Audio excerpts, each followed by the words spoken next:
12 mars 2011, à peine 24 heures après un tsunami dévastateur, le réacteur numéro 1 de la centrale de Fukushima Daiichi explose. La première catastrophe nucléaire du 3e millénaire commence.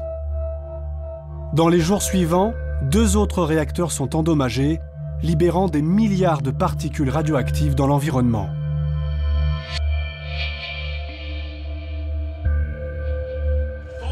TEPCO dit que la radioactivité qui s'échappe de la centrale ne lui appartient plus, mais elle appartient aux propriétaires des terrains sur lesquels elle tombe. Les principaux poisons relargués par la centrale sont l'iode et le césium, qui peuvent voyager sur des centaines de kilomètres et sont très cancérigènes. Dans les premiers jours, les autorités procèdent à des mesures pour évaluer la contamination des individus, mais la distribution de pastilles d'iode, seul moyen de protection immédiate, n'est pas généralisée. Et rapidement, le gouvernement proclame que la situation est sous contrôle. Ce n'est pas nous qui avons choisi les centrales, c'est l'État qui nous les a imposées. Dans les semaines suivant la catastrophe, l'État japonais stoppe 90% de ses réacteurs nucléaires, faute de pouvoir en garantir la sûreté. Pour Fukushima, il est trop tard, et d'après les experts, il faudra au moins 30 ans pour dépolluer totalement la centrale et la démanteler. En attendant, c'est une région entière qui doit subir les terribles conséquences des radiations. Je suis fatiguée. Parfois, je me sens complètement perdue. Et tout ça, tous ces problèmes de radioactivité, c'est entièrement la faute de TEPCO.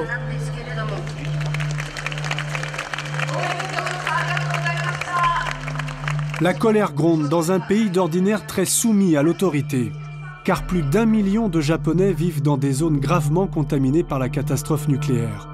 À commencer par Fukushima City, où plus de 300 000 habitants vivent à 65 km de la centrale en ruine. Mais l'État, qui voudrait tourner la page au plus vite, répète que la région n'est pas dangereuse et qu'il n'y a pas de risque pour la santé des populations. Très méfiants, des experts français se sont rendus sur place dès le mois de mai 2011 pour en avoir le cœur net. Ils sont membres de la CRIRAD, une organisation indépendante qui procède à de nombreuses analyses de radioactivité. Ils avaient par exemple été parmi les premiers à révéler que le nuage de Tchernobyl avait bien franchi les frontières françaises. Donc là, on a passé les 1000 chocs secondes. On est dans la voiture à 10 fois plus que le niveau, au moins 10 fois plus que le niveau habituel. Avec eux, un Japonais révolté, Wataru Iwata. Simple citoyen, musicien dans la vie, il n'a aucune connaissance scientifique. Persuadé que le gouvernement cache la vérité, il apprend avec les ingénieurs français à collecter des données indépendamment des autorités. C'est dans une école primaire de Fukushima City que nos scientifiques ont débuté leur enquête. Alors ça, c'est apparemment le terrain de sport. 2008. Ça commence à être élevé là, tu vois. Là, je crains le pire. Parce que là, on voit, il y a une zone d'accumulation à cause de la pluie. Et oui. Alors là, c'est monstrueux, là. Là, on est à 6500 chocs, là. Sur cette espèce de terre sablonneuse, là, au pied des balançoires. Donc, ça veut dire que les enfants raclent leurs pieds là-dedans, doivent lever de la poussière. On a 6500 chocs au contact. Et à 1 mètre, on a 3000 chocs. Moi, j'enlève mes enfants de cette école immédiatement. Et je vois que tout le monde est là, comme si rien ne s'était passé. Alors, 6005.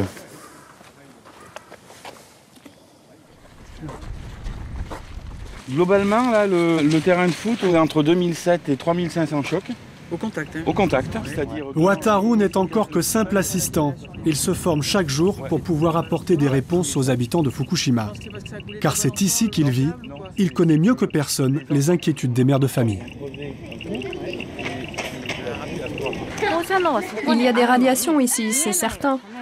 Mais le problème, c'est que ça ne se voit pas. Alors même si c'est dangereux, ici, comme ça ne se voit pas, ça ne se sent pas, eh bien les enfants continuent à jouer comme avant.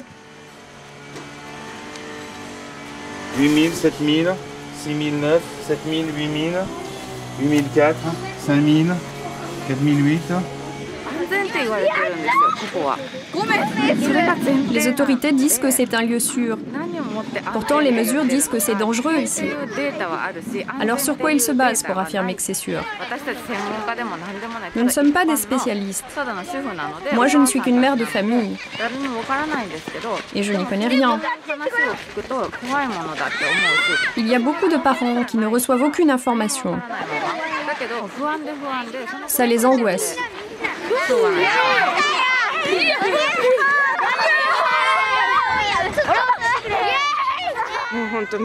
Je ne peux vraiment plus supporter de voir les enfants comme ça.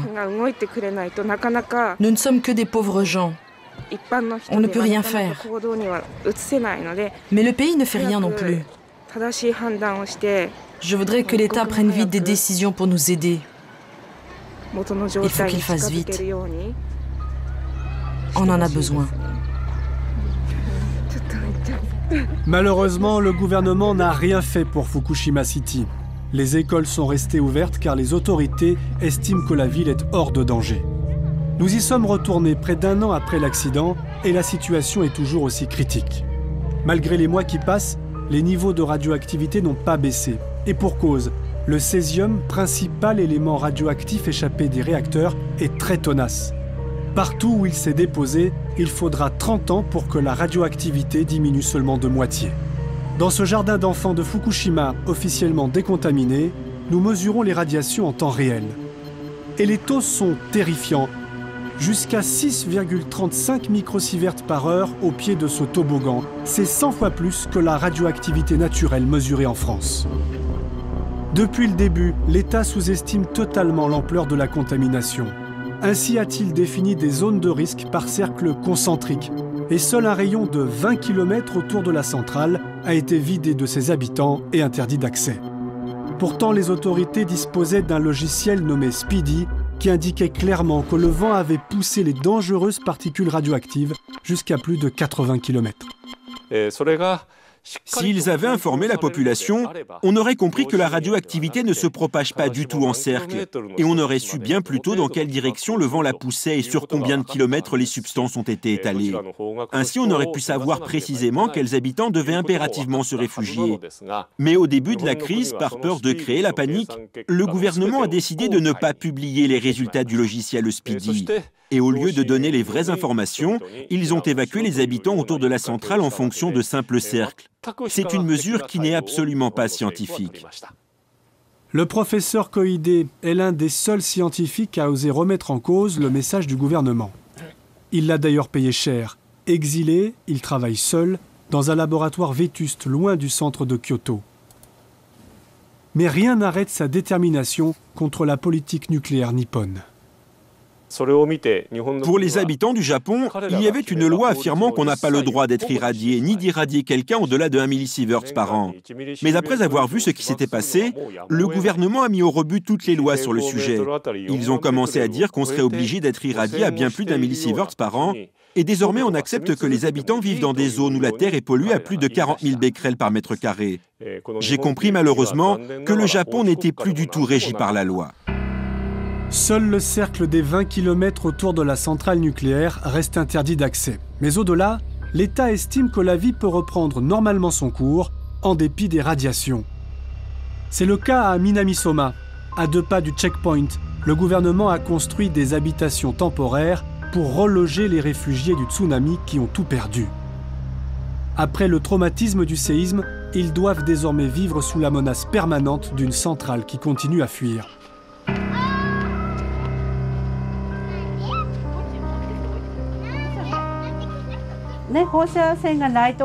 Si je pouvais, je partirais très loin de la radioactivité. On m'a dit que je pourrais rester ici pendant 2 ans. Mais après, je ne saurais pas où construire une nouvelle maison tant que le problème de la centrale ne sera pas réglé. Je me fais beaucoup de soucis.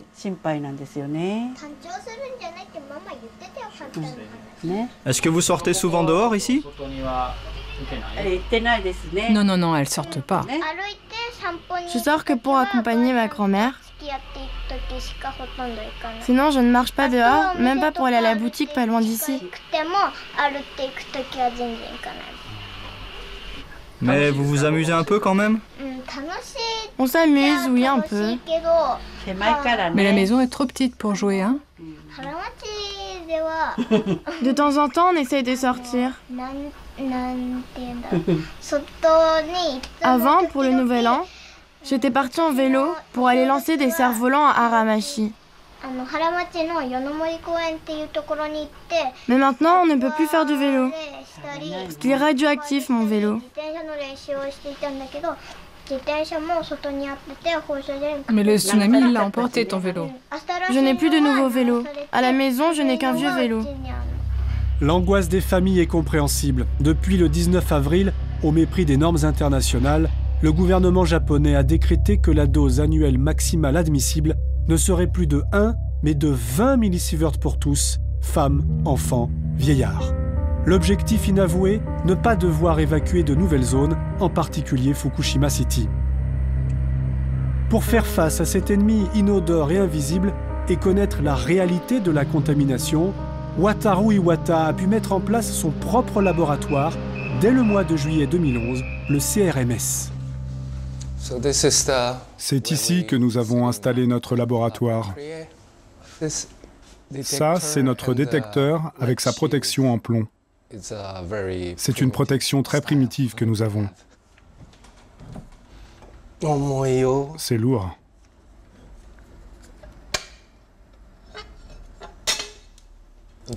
C'est du cuivre. C'est le même que celui que possède la CRIRAD, l'organisation indépendante française qui m'a formé. Il suffit de mettre les échantillons dedans, par exemple un peu de sol, ou du lait maternel, ou de l'eau. Ça, c'est un échantillon de sol prélevé à l'école élémentaire Moriyae. Quand la CRIRAD est venue et que nous avons fait des prélèvements ensemble, ils ont détecté plus de 490 000 becquerels par mètre carré.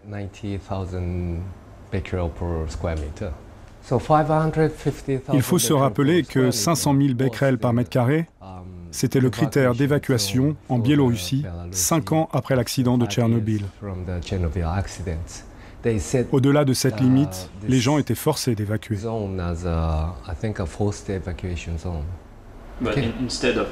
Mais ici, au lieu d'évacuer, ils changent les normes. Oui, ils ont juste changé la limite. Ça n'a aucun sens. C'est criminel. Face à cette injustice, aux côtés de Wataru, une autre militante organise la résistance, Sachiko Sato. Pour cette mère de famille, la priorité absolue est la défense des enfants. Je veux que le gouvernement retire ce changement sur les standards qui sont définis.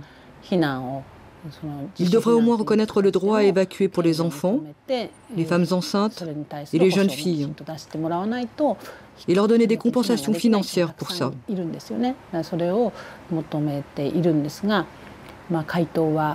J'ai demandé officiellement une réponse au gouvernement à ce propos, mais ils ne m'ont toujours pas répondu.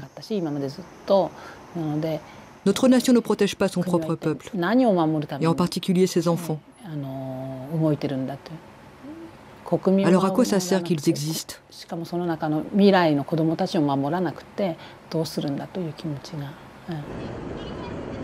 Sachiko n'est pas la seule dans sa lutte. Depuis l'explosion de la centrale, la contestation au Japon n'a cessé de prendre de l'ampleur. Nous sommes près de Tokyo. Des centaines d'antinucléaires se rassemblent le 11 de chaque mois, la date anniversaire du tsunami, pour organiser la lutte contre la politique du gouvernement.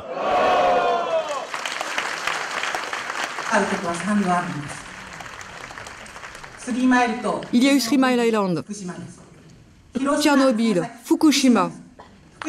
C'est arrivé aussi à Hiroshima, Nagasaki et maintenant Fukushima. Jamais 203 comme on dit. Mais nous n'en voulons plus. Je suis venue ici pour dire que nous n'en voulons plus.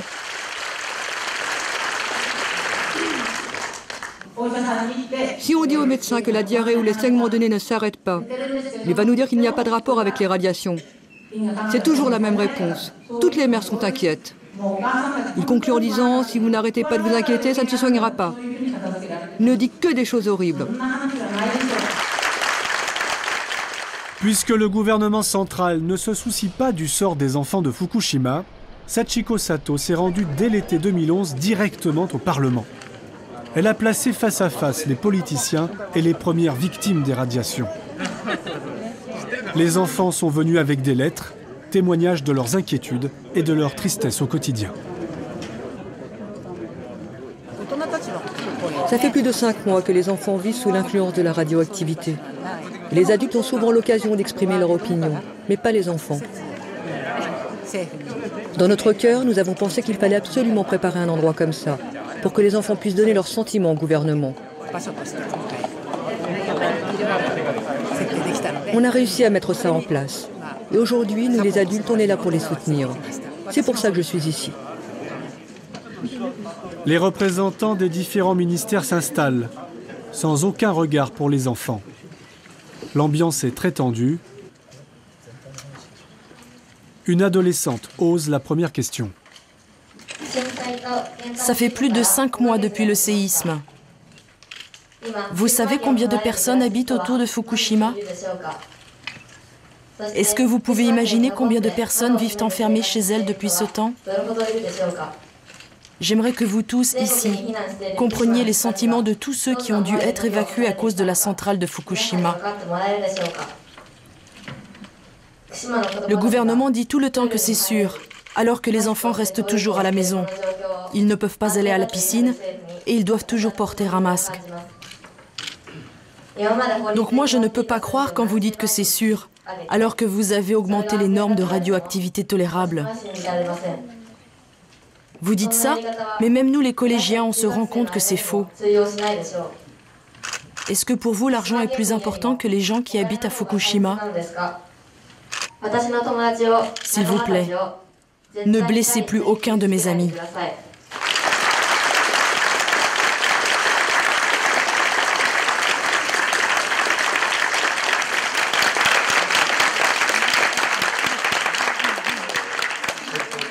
Ce que j'ai surtout entendu aujourd'hui, c'est « s'il vous plaît, décontaminez au plus vite pour que nous puissions rentrer chez nous ». C'est la demande que j'ai le plus retenue et on va faire notre possible pour cela. Je vous remercie. Et la vie des gens, vous l'assurez? La centrale continue de fuir tous les jours. Vous pensez vraiment qu'on peut revenir là-bas pour y vivre? Et pourquoi vous n'avez rien fait plus tôt? La séance durera plus de 2 heures sans la moindre réponse concrète des autorités, malgré la détresse des habitants. Il y a sur cette table des lettres d'enfants.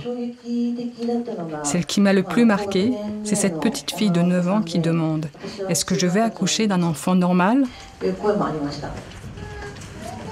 Puisque la simple protestation ne suffit pas, des avocats comme Toshio Yanagihara se sont battus dans les tribunaux pour obtenir une évacuation pure et simple. Comme à Koriyama, 80 km de la centrale, la radioactivité y est élevée, mais la ville n'est pas située dans le cercle d'exclusion des 20 km. Le gouvernement refuse donc d'apporter la moindre aide aux habitants qui souhaitent évacuer. Regardez cette carte. Si l'on se basait sur les critères d'évacuation à Tchernobyl, toutes les zones en rouge correspondent à des zones d'évacuation obligatoires. Et à Koriyama, à part un point jaune, toute la partie centrale de la ville tombe dans la catégorie des zones à évacuer. Pourtant, des enfants vivent ici tous les jours. Malheureusement, même les tribunaux subissent la pression du gouvernement et Toshio Yanagihara perd tous ses procès. La première raison du refus, c'est qu'ils ont modifié notre requête. Nous demandions précisément l'évacuation de 14 enfants. Mais ils ont prétendu que c'est comme si nous demandions l'évacuation forcée de tous les enfants de Koriyama, soit 30 000 enfants.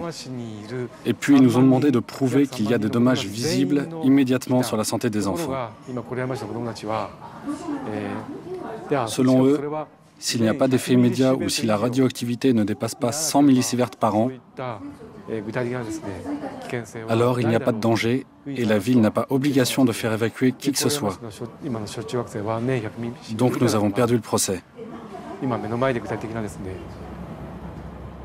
Si les autorités refusent toute évacuation supplémentaire, c'est parce qu'il est possible, selon elles, de débarrasser toute la région de la radioactivité. Leur arme, la décontamination.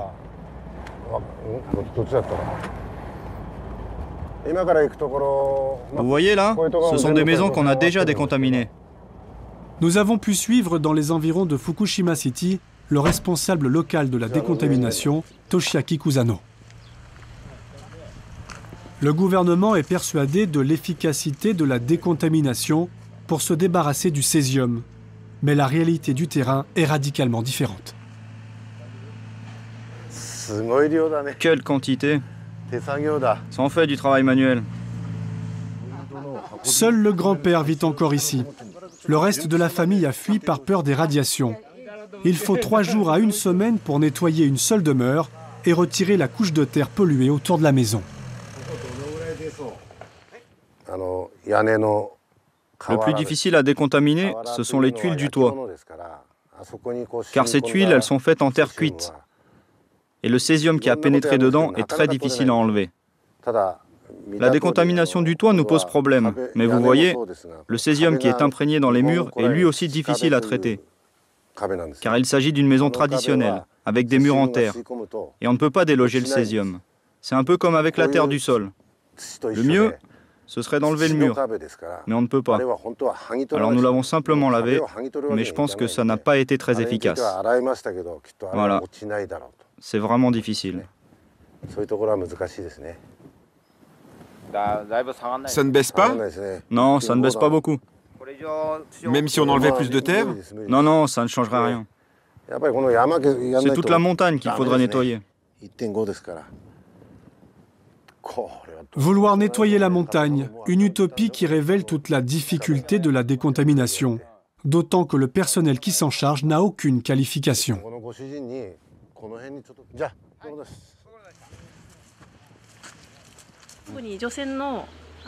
Vous avez reçu une formation spéciale pour décontaminer la radioactivité? C'est notre entreprise qui doit s'en occuper. Ils doivent nous former. C'est pas encore fait? Non. Les décontaminateurs japonais prennent des risques incroyables. Avec en tout et pour tout un masque et 2 gants, ils passent la journée dans un environnement dépassant parfois 3 fois la quantité de radiation tolérée pour les travailleurs du nucléaire en France.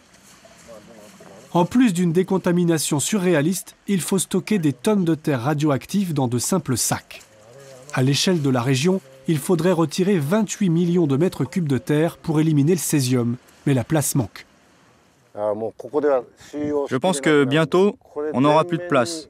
Alors nous allons devoir faire des travaux pour agrandir ce terrain.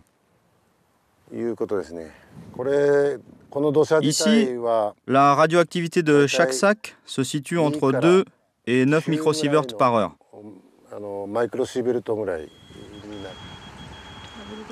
On a atteint 4 microsieverts par heure. Vous n'avez pas peur? C'est mon travail. En France, ces sacs seraient traités comme des déchets radioactifs et stockés dans des centres sécurisés. Ici, une simple bâche les recouvre.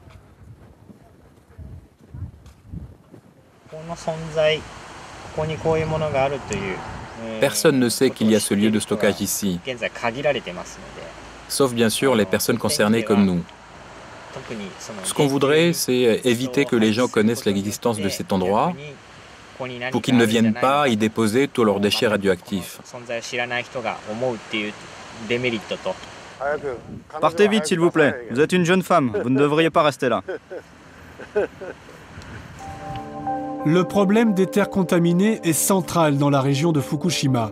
Non seulement parce qu'elles irradient les habitants, mais aussi parce qu'il est devenu impossible de cultiver les terres. Des centaines d'agriculteurs se retrouvent sans revenus.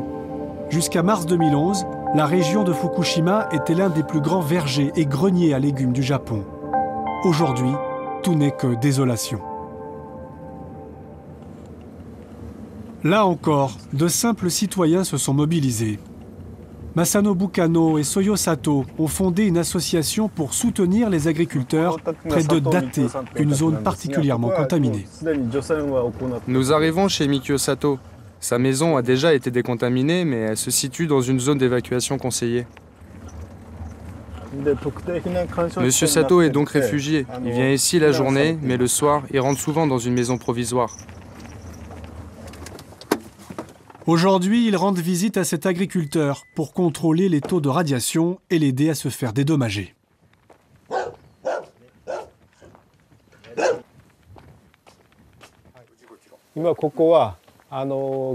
Ici, nous sommes à 55 km au nord-ouest de la centrale. Ce village s'appelle Ryozen. Il est près de la ville de Date, dans la préfecture de Fukushima. Cette zone dépasse 20 millisieverts par an. C'est pour ça que l'État l'a définie comme une zone d'évacuation. Et la maison et les terrains autour appartiennent à M. Sato. Comme ailleurs, la décontamination de la propriété de Mikio Sato frôle le ridicule et prêterait à sourire si les conséquences à moyen terme n'étaient pas tragiques. Le problème, c'est qu'ils n'ont pas d'objectif clair. Quand j'ai demandé à la mairie les objectifs à atteindre pour la décontamination, il n'y en avait pas. Pas de chiffres à atteindre. En réalité, ils ne mesurent même pas après la décontamination. Actuellement, la manière de faire de la mairie est d'enlever la terre seulement 5 mètres autour de la maison principale et ils ne touchent pas à d'autres lieux comme la grange ou le garage. Ils n'ont même pas nettoyé le toit, ils ont juste nettoyé la gouttière. Et ils ont décontaminé ici aussi, là devant. Ah, jusqu'ici? Ils n'ont pas fait jusqu'ici? Si, ils ont fait de ce côté-là, mais pas l'autre. Ah, ils ont enlevé la terre seulement là. Oui, seulement de ce côté. On va aller prendre une mesure ici.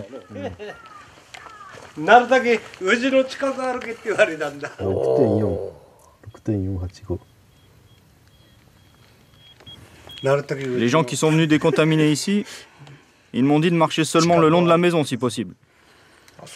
Horrible. Ils vous ont vraiment dit ça? Oui. J'ai peur de vivre ici, bien sûr. Mais moi, je vais jusqu'au champ. Et mes champs, ils sont bien plus radioactifs qu'ici. J'ai peur, mais je dois aller travailler. Pour l'ensemble de ses souffrances, présentes et à venir, et la perte de ses revenus pour des années, Mikio Sato ne s'est vu proposer qu'une indemnité d'environ 10 000 € par TEPCO, l'exploitant nucléaire. Une somme dérisoire. C'est là encore le résultat d'une gestion calamiteuse des conséquences de la catastrophe. Comme les terres agricoles elles-mêmes, les plantations ont d'abord été autorisées malgré l'explosion, puis finalement arrachées. Alors c'est élevé ici? C'est élevé. C'est trop élevé. On est peut-être près d'une eau qui stagne. On va se déplacer. Normalement, si la terre d'un champ dépassait 5000 becquerels par mètre carré, on ne pouvait pas planter. Mais après l'accident, ce champ n'a pas été contrôlé, donc nous ne savions pas s'il était contaminé. On nous a autorisés à planter, et malheureusement, le riz cultivé était très contaminé. Et dire que j'ai acheté un tracteur pour rien. Malheureusement, en même temps que la terre, la mer a également été contaminée par le poison radioactif, avec pour conséquence la mort de la pêche dans toute la région. Voici à quoi ressemblent les ports de la préfecture de Fukushima aujourd'hui. Un désert sans âme qui vive. Takayuki Yanai est le responsable du syndicat des pêcheurs du port de Onahama. Aujourd'hui, il ne cache pas son amertume.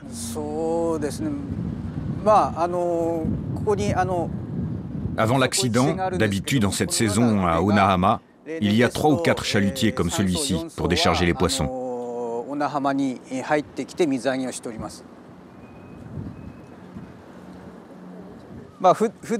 On déchargeait le bateau puis on mettait les poissons dans les caisses et on les déplaçait jusqu'aux marches là-bas. Et après les avoir disposés proprement, en rang, on commençait la vente. D'habitude, il y a beaucoup de poissons rangés ici, et on entend les cris des vendeurs. Les pêcheurs sont très en colère contre TEPCO. C'est complètement de leur faute si on ne peut plus pêcher.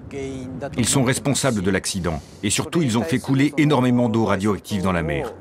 C'est très grave. Nous souhaitons que TEPCO réponde de bonne foi à nos demandes de dédommagement.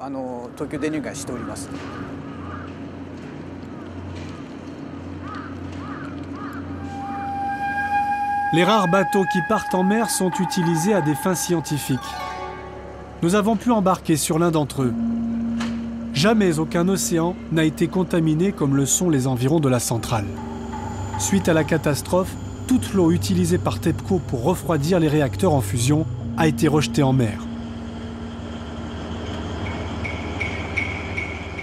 Des scientifiques français ont estimé que 27 millions de milliards de particules radioactives ont déjà été rejetées.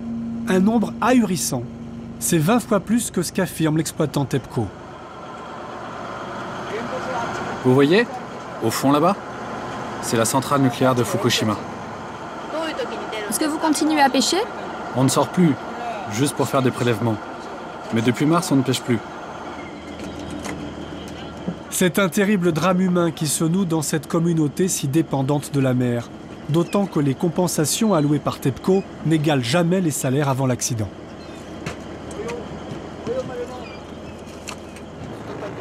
Comme on n'a plus de boulot, on sort parfois juste pour récupérer les débris du tsunami dans la mer. Et comme ça, on peut toucher quelques sous. Et on ne compte plus le nombre de pêcheurs contraints d'abandonner leur métier face à une pollution qui durera encore des années. Bah, nous les pêcheurs, on ne sait pas trop. Mais j'ai entendu dire que peut-être pendant encore 10 ans, on ne pourra pas pêcher. Et de toute façon, même si on pêchait du poisson qui n'était pas radioactif, personne ne voudrait le manger parce qu'il vient de Fukushima, justement. La pêche du jour ne nourrira donc personne. À peine débarqués, les poissons sont passés au crible par des spécialistes de la radioactivité. On a un nombre d'appareils limité pour faire des mesures, donc on ne peut pas tout prendre. Alors, on choisit surtout des espèces importantes pour l'industrie de la mer, et les espèces chez qui on a trouvé beaucoup de radioactivité avant. C'est celles-ci que nous allons emporter.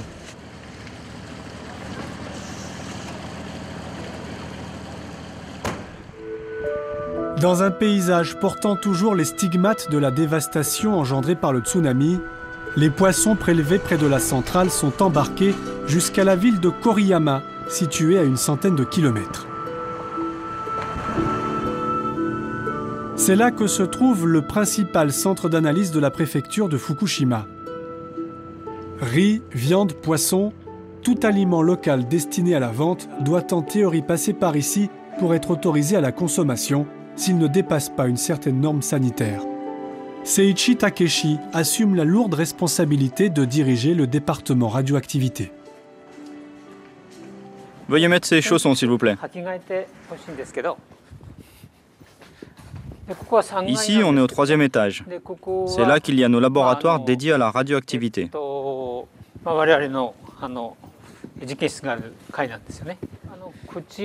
Dans cette salle, nous faisons la préparation avant le contrôle. Nous recevons et puis nous découpons les échantillons pour les mettre dans un petit bocal.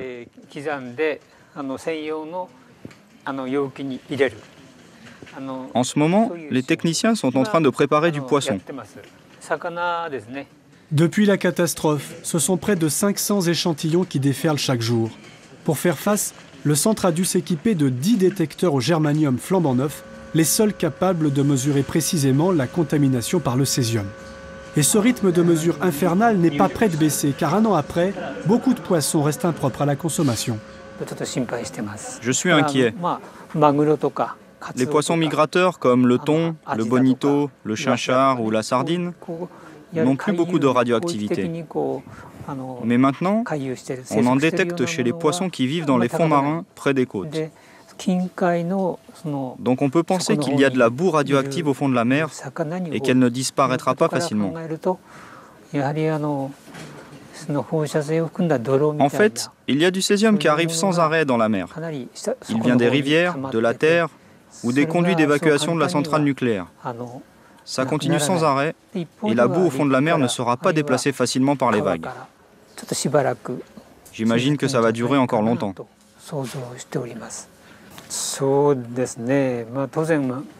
Je ne peux pas dire que je ne suis pas en colère contre TEPCO. Ce serait un mensonge si je disais que je ne suis pas en colère. Et c'est aussi ce que ressent la population de toute la région.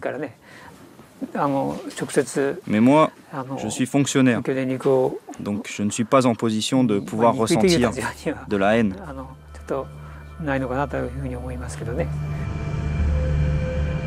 Une magnifique région transformée en poubelle radioactive pendant des décennies, un drame qui aurait peut-être pu être évité si la centrale avait été mieux protégée.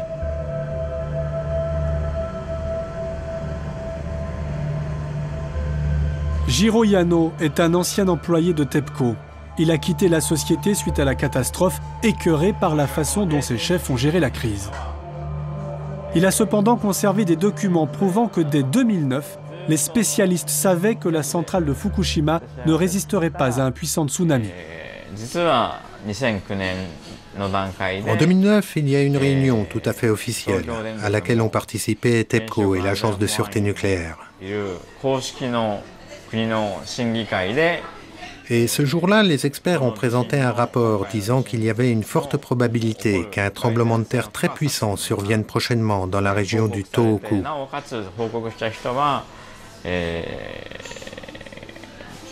Ce rapport proposait donc de renforcer la sûreté des centrales nucléaires qui se trouvent sur la côte Est, notamment les centrales du Tohoku comme Onagawa et bien sûr Fukushima Daiichi et Fukushima Daini. Mais l'État et TEPCO ont complètement ignoré ce rapport. C'est ça la vérité. Pour cet ingénieur, il aurait suffi de surélever les digues. La centrale aurait probablement été moins endommagée, mais TEPCO ne l'a jamais fait par souci d'économie. Cette erreur et tant d'autres mensonges de l'opérateur nucléaire et du gouvernement n'ont fait qu'attiser la colère du peuple au fil des jours. Chaque mois, devant le siège de TEPCO à Tokyo et dans toute la ville, les manifestants antinucléaires battent le pavé. TEPCO, arrêtez de mentir!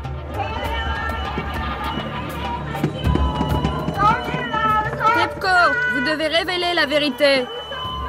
Ils sont environ 15 000, trop peu pour bloquer la circulation. Mais c'est quand même une grande nouveauté dans un pays d'ordinaire si obéissant. Jusqu'à la tombée de la nuit, les manifestants exigent l'arrêt des centrales nucléaires, mais surtout plus d'aide et l'évacuation de nombreux habitants de la région de Fukushima. Nous n'avons pas besoin de centrales. Nous n'en avons besoin nulle part. À Fukushima, beaucoup de gens sont contraints de vivre dans des zones très dangereuses encore maintenant. S'il vous plaît, vous tous, sauvez-les, aidez le Japon. Aidez Fukushima et surtout sauvez les enfants. Je vous en supplie.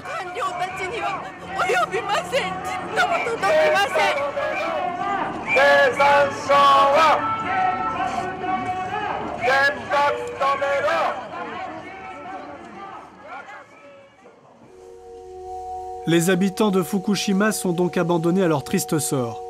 Pas d'évacuation, une résistance avec les moyens du bord. Il faut donc aussi compter sur la solidarité. Surtout pour les travaux qui mobilisent de nombreux bras, comme le nettoyage des zones les plus sensibles, les écoles ou les jardins d'enfants. Chaque week-end, ils sont des dizaines à s'affairer, par exemple pour nettoyer la cour d'une école primaire et retirer une à une les feuilles gorgées de césium. Pour prêter main forte aux riverains, des volontaires affluent de tout l'archipel. On a vu une petite annonce.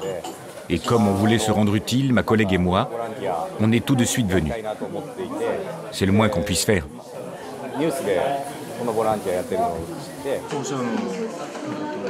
Moi, mes parents sont de Hiroshima. Donc on se sent particulièrement concerné par la radioactivité. Alors, je suis venu ici pour aider. Un an après la catastrophe, c'est aussi l'heure des premiers bilans. Leader emblématique de la résistance citoyenne à Fukushima, le centre de mesure des radiations est devenu incontournable pour évaluer les conséquences à plus long terme de l'exposition à la radioactivité. Nous sommes loin du petit local des débuts, avec quelques appareils de détection fournis par les Français et les Allemands. Désormais, des centaines de Japonais viennent faire contrôler leur nourriture ou leurs terres contaminées. En quelques mois, son fondateur Wataru Iwata, que nous suivons depuis le début de son engagement, est passé du statut de simple musicien à celui de spécialiste en physique nucléaire. Le CRMS dispose désormais d'équipements high-tech, comme leur dernière acquisition offerte par la Biélorussie, victime de Tchernobyl. Un appareil capable de mesurer l'irradiation interne subie par les individus au fil des mois.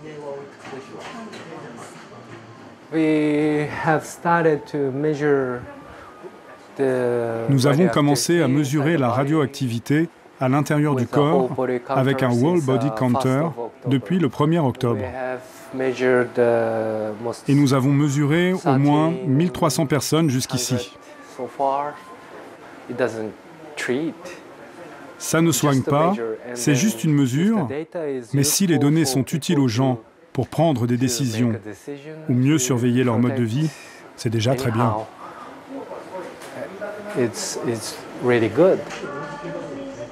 Dans la région, ils sont plusieurs milliers à vouloir connaître leur niveau de contamination. En majorité des parents terriblement inquiets pour la santé de leurs enfants. Aujourd'hui, Mayumi Nizeki est venue avec sa fille et sa nièce pour passer le test du Whole Body Counter. J'ai choisi un réseau fondé par la communauté parce que j'ai beaucoup plus confiance. Je pense qu'ici, c'est le meilleur endroit. Je suis déjà venue 2 fois pour essayer de passer le test. Et là, c'est la 3e fois et nous avons enfin pu être testés. Je n'ai pas confiance dans le gouvernement. Avec eux, je ne sais pas quand je pourrai passer un test. L'examen est très rapide. En quelques minutes seulement, la quantité de césium radioactif présente dans le corps est mesurée.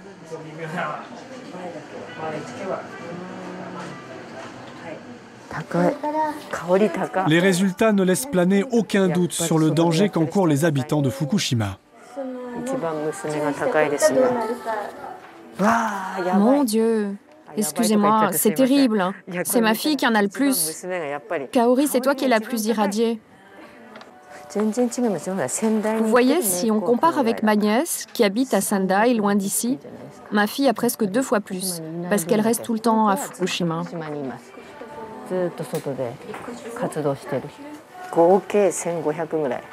Ça craint. J'ai combien alors? C'est terrible. Elle va au lycée à Fukushima. On ne peut pas la changer d'école, alors on va essayer de lui trouver un endroit plus éloigné pour dormir, mais c'est difficile. Il y a plus d'1 million de personnes qui vivent dans des zones dépassant la norme. Donc je pense vraiment qu'au fil des années, il y aura une augmentation des cancers, des leucémies et bien d'autres maladies. Face aux menaces qui pèsent sur la santé des populations, le CRMS organise chaque mois des réunions pour répondre au désarroi de tous ceux qui ont passé le test de contamination interne. J'ai essayé de ne pas faire manger mon enfant à l'extérieur. À la maison, on ne mange que de la viande importée et des légumes cultivés loin de Fukushima. On ne boit que de l'eau en bouteille. Et bien sûr, hors de question de manger du poisson depuis mars. Malgré ça, mon enfant a été contrôlé avec le Whole Body Counter et son résultat est inquiétant. En tant que mère, j'ai tenté tout ce qu'il faut pour limiter la contamination. Mais ma fille est quand même irradiée. Sachiko Sato poursuit elle aussi son combat. Elle prend toujours la parole en public, anime un site web, mais surtout se bat sur le terrain. Si elle n'a pu obtenir l'évacuation des enfants, elle peut au moins leur proposer des aliments sains grâce à l'épicerie qu'elle vient d'ouvrir.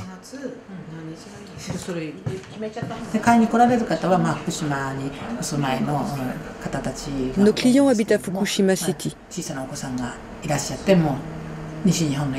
Ils viennent ici parce qu'ils ne trouvent que des légumes qui viennent de Fukushima ou des environs de Fukushima au supermarché. Or, ils veulent des légumes sains pour leurs enfants.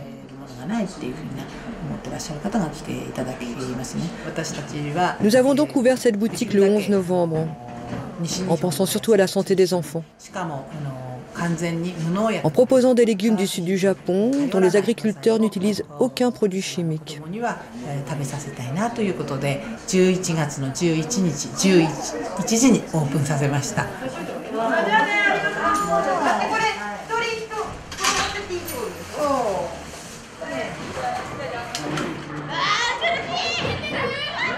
Malgré un an de combat, de bon sens et d'évidence contre le déni total des autorités, les familles sont forcées de s'adapter à une toute nouvelle vie, pleine d'incertitudes, avec la menace permanente de l'irradiation.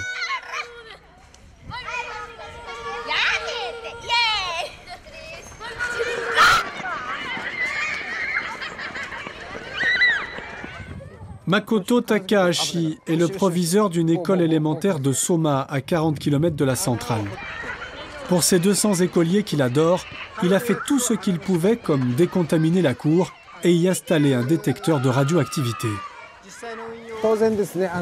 Oui, bien sûr, on s'inquiète pour la santé des enfants, car il n'y a pas de données sanitaires auxquelles se référer. Et en plus, la radioactivité, ça ne se voit pas. Mais pour l'instant, au lieu de s'inquiéter, notre travail, c'est de leur redonner le sourire et de développer leur force. Car les enfants ici, c'est notre richesse.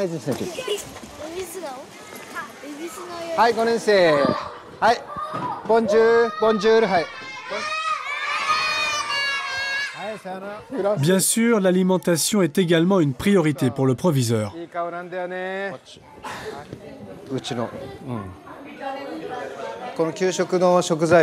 On aimerait utiliser les produits locaux, mais à cause des problèmes de radioactivité, on s'approvisionne désormais à l'extérieur de la préfecture.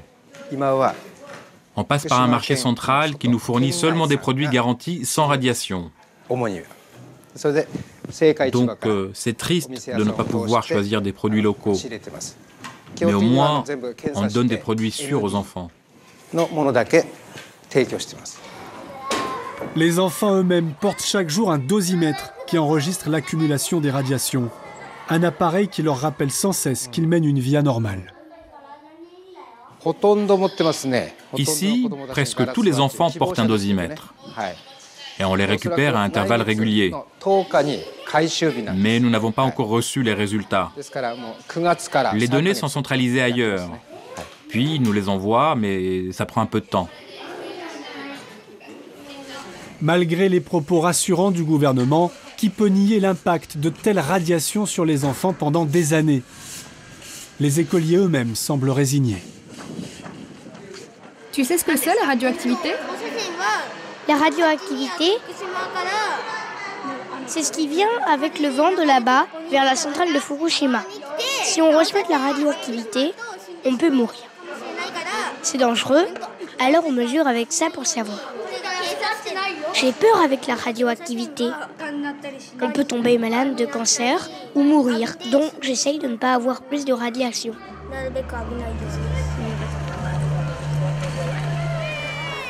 Les efforts du proviseur suffiront-ils à protéger la santé des enfants? Rien n'est moins sûr, car ils sont bien plus fragiles que les adultes. En jargon scientifique, on dit qu'ils sont radiosensibles. Pourtant, ils sont nombreux dans les habitations de fortune tout près de la centrale de Fukushima. Nous avons revu des mois plus tard la petite Mahiro, sa sœur et sa grand-mère. Elles n'ont toujours pas quitté la ville de Minamisoma et surtout la famille a dû être séparée, ce qui rend la vie encore plus difficile. L'entreprise de mon père était dans la zone des 20 km. Alors il est muté à Hokkaido. C'est dangereux dans la zone des 20 km? Oui, on ne peut plus entrer. Pourquoi on ne peut pas entrer? Il y a beaucoup de radioactivité et si on y entre, on meurt au bout de 1 ou 5 minutes. J'ai vu ça aux infos.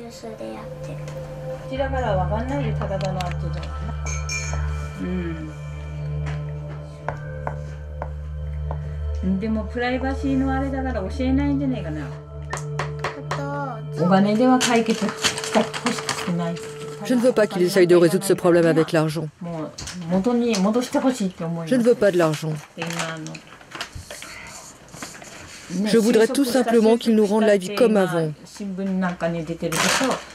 Aux journaux, on dit que la situation est calmée. Mais je ne pense pas que ce problème sera résolu aussi facilement. Je ne veux rien d'autre que la vie d'avant. Je voudrais qu'on vive tous ensemble avec ma famille.